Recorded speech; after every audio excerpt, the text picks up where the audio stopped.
थकान महसूस हो रही नहीं हो रही? मैं देखा दुर्गति हो रही है, कभी ट्रैक्टर में बैठाना, कभी पैदल चला, कभी धक्का मुक्की, कभी कंधे पे उठाने।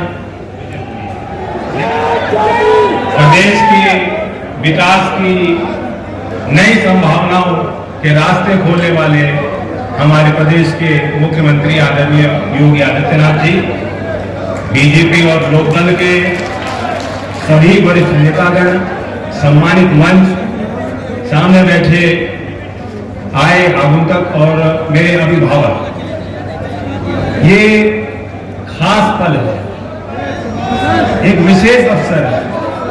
परंपरागत तौर पे जितने भी बड़े बड़े चुनाव यहां हुए हैं बागपत में, पहले तो चुनाव की शैली अलग होती थी। चौधरी चरण सिंह जी के समय वो आके एक ही मीटिंग करते थे। बताओ, पुराने लोग बैठे एक ही मीटिंग करते थे, वो मीटिंग होती थी, उसमें फैसला होता। लेकिन हर चुनाव में बढ़ौत की सभा ने एक निर्णायक फैसला लेने के लिए हमें ताकत दी है और ऊर्जा दी है। आज चारू की दिल्ली से चल के इसलिए आई, उसका कोई पद नहीं है, अशोक जी कह रहे थे राष्ट्रीय पदाधिकारी नहीं है, वो राजनीतिक रुचि है, लेकिन राजनीतिक तौर पे वे सक्रिय नहीं। वो मेरे समर्थन में सहयोग करती हैं और वो आपको देखने आई है। और जब डॉक्टर सांगमा जी का टिकट हुआ, उसी दिन शायद मुझसे ज्यादा खुश या सांगमा जी से ज्यादा खुश चालू था, और चालू में कहा हम उनके लिए जरूर जाऊंगे। तो आपसे आके उन्होंने संवाद किया और मैं बैठा चालू की बात सुन रहा था। पीछे से एक हमारे पार्टी के वरिष्ठ नेता आए, उन्होंने कहा तो आपका नंबर कट गया, अब तो इन्हीं को बुला करेंगे। तो आपका प्यार है और ये हम सब के लिए भावुक पल है। चौधरी अजीत सिंह जी की कर्मभूमि है। आज यहाँ जिस हॉल में ये सभा हो रही है आयोजित, साथ में जो हॉल है इसका निर्माण चौधरी अजीत सिंह जी ने यहाँ के नौजवानों के लिए, यहाँ के खिलाड़ियों के लिए किया। यहाँ के बागपत जिले के हर कोने में आपको लोग मिल जाएंगे जो हमारे परिवार के तौर पे उनका नाता है, रिश्ता है, प्यार, और वही प्यार मुझे भी ताकत देता। मैं जहां भी हूं, जिस लायक हूंगा, मैं क्षेत्र के लिए सदैव समर्पित रहूंगा। मैं चुनाव भले ना लड़ रहा हूं, लेकिन आपके मान सम्मान की लड़ाई जब भी लड़नी पड़ेगी मैं लड़ूंगा। और आपको एक बेहतर वकील, एक अच्छे इंसान, एक नेक इंसान, इन्होंने अभी बताया अगर ये चाहते तो अपने लिए संपत्तियां अर्जित कर सकते थे। इन्होंने बताया मेरे पास कोई संपत्ति नहीं। अपने आप में कोई उपलब्धि नहीं होती। आमतौर पर आदमी कहेगा भाई जो आदमी सफल नहीं हुआ क्या करेगा। संपत्ति इनकी इसलिए नहीं है कि जवानी में इन्होंने फैसला ले लिया था चौधरी चरण सिंह जी की बात सुनकर कि जो कुछ भी मैं करूंगा मैं समझ गया। तो ऐसे व्यक्ति का चयन, और यहां उन्होंने नारा भी दिया कि चलेगा नल और खिलेगा कमल। लेकिन खेल तो डॉक्टर साहब आप भी रहे हो। थकान महसूस हो रही नहीं हो रही? मैं देखा दुर्गति हो रही है, कभी ट्रैक्टर में बैठाना, कभी पैदल चला, कभी धक्का मुक्की, कभी कंधे पे उठाने, लेकिन आप मुस्कुराते रहे। और एक और खूबी इनकी है कि जब पॉजिटिव सोच, अगर कोई व्यक्ति सकारात्मक ख्याल रखता है, मन में इरादे रखता है मजबूत, तो कोई चीज नहीं, कोई लक्ष्य नहीं जो आदमी हासिल नहीं कर सकता। सांगमा जी के बारे में बताता हूं, पार्टी से संबंधित कठिन से कठिन काम इनको जब मैं कोई सौंपा जाता था, चौधरी अजीत सिंह जी बुला के कहते थे कि ये करना है, जो बिल्कुल असंभव काम हो, यही मुस्कुरा के वो कहते थे हो जाएगा जी, हो जाएगा, कहेंगे हो जाएगा। तो ये एक एटीट्यूड है, ये एक मानसिकता है, और ये नेताओं में होनी चाहिए, क्योंकि ये काम आसान नहीं। जनप्रतिनिधि रहना, सारे तमाम जनप्रतिनिधि यहाँ बैठे हैं, हम लोग कोशिश ही तो कर सकते।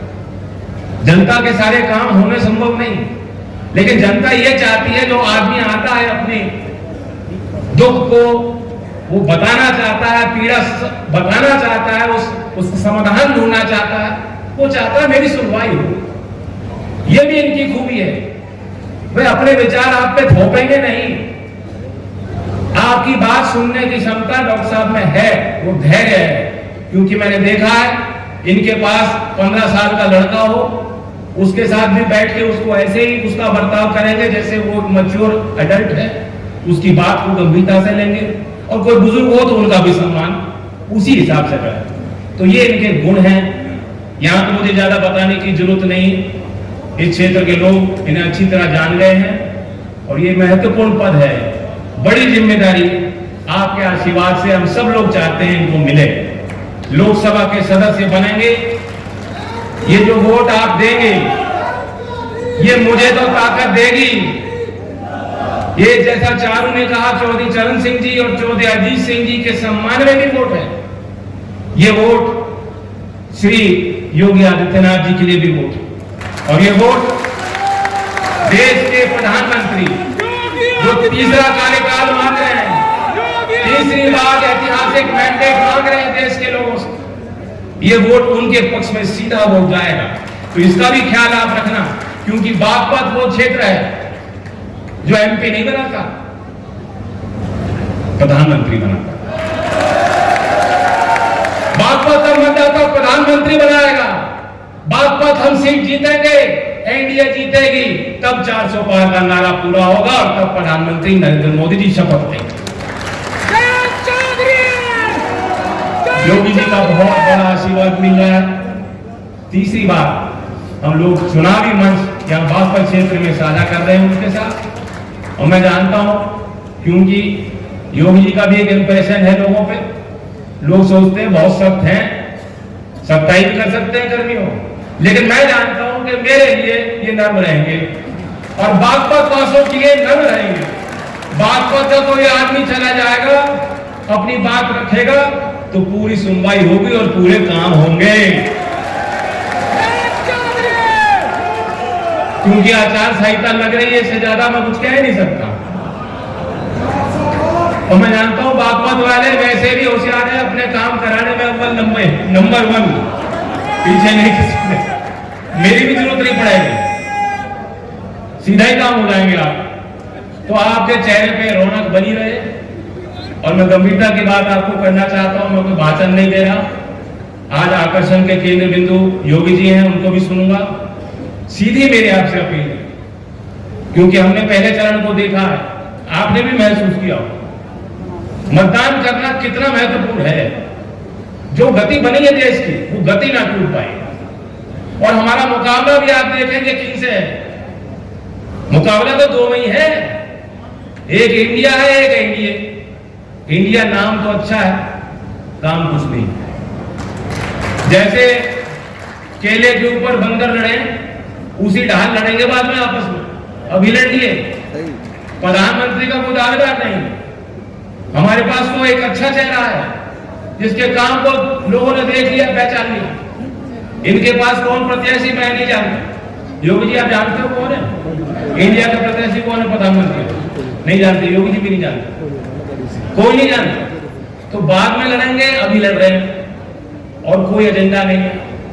सामाजिक सुरक्षा की बात कर रहे हैं, न्याय की बात कर रहे हैं, लेकिन जमीन पे आपने देखा पिछले 5-10 वर्षों में जो काम हुए, करोड़ों लोगों के घर में शौचालय बने, करोड़ों गरीब लोगों के मकान बने, करोड़ों आपके घरों के का विद्युतीकरण हुआ, करोड़ों किसानों को सीधा सम्मान निधि मिली।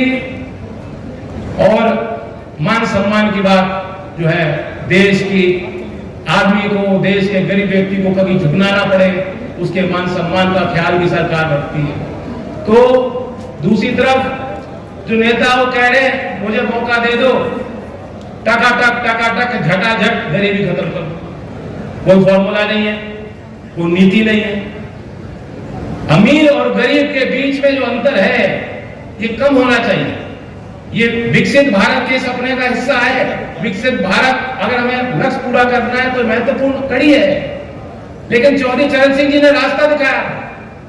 वो कहते हैं किसान को आगे करो, गांव को देश के विकास का बुनियाद बनाओ, क्योंकि ग्रामीण अर्थव्यवस्था देश में है। और कमेरे का सम्मान करो, मजदूर का सम्मान करो, श्रमिक का सम्मान। किसान मजदूर एक इकाई के तौर पे काम करें, अपने संगठन पे ख्याल करें और कुटीर उद्योग लगाओ। खुशी होती है कि आज उत्तर प्रदेश में आखिरकार जो उत्तर प्रदेश की संभावनाएं हैं, यहाँ के लोगों की मेहनत रंग ला रही है। और आज देश के सभी राज्यों में चाहे स्टार्टअप की योजना हो, छोटे छोटे इकाई, छोटे छोटे उद्योग, छोटे छोटे उद्यम, हमारा उत्तर प्रदेश आज देश के पहले 3 राज्यों में गिनती हासिल कर रहा है कुटीर उद्योग में और स्टार्टअप इकोसिस्टम में। यही नौकरियां पैदा हो। बाकी ये कह देना भी आरक्षण बढ़ा देंगे, जाति सर्वेक्षण कर लेंगे, वो उपाय है, उपाय नहीं है। सरकारी नौकरियां सीमित है, आप जानते हो। निजी क्षेत्र का बड़ा योगदान है और सरकारी क्षेत्र में भी, क्योंकि यहां 2 ही नौकरी है जो बागपत वालों को पसंद आती है, नौजवान जो बेल्ट की नौकरियां, पुलिस में भर्ती हो जा या आर्मी, बीएसएफ, सीआरपीएफ, बगाओ नौजवानों, यही तो है। आपका भी पूरा सम्मान रखा जाए, पूरा सम्मान रखा जा रहा है। मुझे ध्यान है कि योगी जी ने किस सख्ताई के साथ यहाँ पारदर्शी तरीके से पुलिस की भर्ती हो, ताकि मैं जानता हूं कि एक एक गांव में सैकड़ों बच्चे भर्ती हो जाएंगे अगर पारदर्शी तरीके से भर्ती हो। और केंद्र सरकार ने सख्त कानून भी वो बनाया है कि आज के बाद कोई पेपर लीक ना हो पाए। जो एक माफिया है, और वो माफिया उत्तर प्रदेश में ही नहीं, सभी कई राज्यों में हावी है, वो तंत्र का हिस्सा भी है। उसको जड़ से खत्म करने के लिए सख्त कानून केंद्र सरकार ने बना दिया है कि जो कोई पेपर लीक माफिया होगा वो देशद्रोह के उसमें जो श्रेणी में आएगा और सख्त से सख्त उसके खिलाफ कानूनी कार्रवाई। तो ये सारे अच्छे काम हैं, इन कामों की गति टूटने मत देना। बागपत की अपनी एक परंपरा रही है, उस परंपरा को निभाना, सर्वश्रेष्ठ मतदान करना। और ये जीत किसी एक जाति या किसी एक धर्म को मानने वाले की नहीं है। देश की विविधता देश की ताकत है। अलग अलग जाति के लोग अलग अलग काम करते हैं, अलग अलग मानसिकता हो सकती है, अलग विचार हो सकते हैं, लेकिन देश के लिए हम सब एक हैं और ये एक कुंबा, एक परिवार है। वो ख्याल रखते हुए, क्योंकि चौधरी चरण सिंह जी के विचारों की नींव यही थी, वे ये चाहते थे कि सबको साथ लेके चले। वो लोकदल की ताकत बनेगी, वो एनडीए की ताकत बनेगी और वो दिल्ली में 2 बार हमें स्थापित करेगी एनडीए।